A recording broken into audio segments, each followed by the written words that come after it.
ಕಾಕ, ನಾನು ಮಾವಿನ ಹಣ್ಣು ತಗೊಂಬಂದೆ.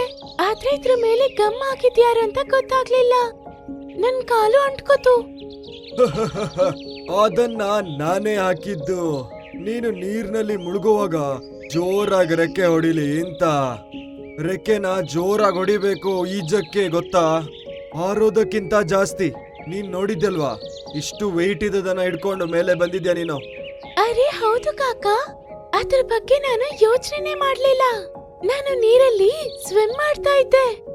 ಹಾಗಾದ್ರೆ ನನಗೆ ಸ್ವಿಮ್ ಮಾಡಕ್ಕೆ ಬರುತ್ತೆ. ಹೌದಮ್ಮ, ಈಗ ನೀನು ಈಜ್ಬಹುದು. ನಾನು ಇನ್ನೊಂದ್ಸತಿ ಹೋಗಿ ನೋಡ್ಲಾ? ಸರಿಯಮ್ಮ, ನೋಡು. ಆಮೇಲೆ ರಿಮ್ಜಿಮ್ ನದಿ ಹತ್ರ ಬರುತ್ತೆ. ಒಂದ್ಸತಿ ಉಲ್ಟಾ ಆಗಿ ಒಂದ್ಸತಿ ಸೀದಾ ಸ್ವಿಮ್ ಮಾಡುತ್ತೆ. ಅದು ನೀರಲ್ಲಿ ಸ್ವಿಮ್ ಮಾಡೋದನ್ನ ನೋಡಿ ಬಾತುಕೋಳಿ ಹೇಳುತ್ತೆ, ರಿಮ್ಜಿಮ್ ನಿಜವಾಗ್ಲೂ ತುಂಬಾ ಕಷ್ಟಪಟ್ಟಿದೆ. ಅದು ಏನ್ ಬೇಕಾದ್ರೂ ಮಾಡಕ್ಕೆ ಆಗಲ್ಲ ಅಂತ ಹೇಳಕ್ಕೆ ಆಗಲ್ಲ.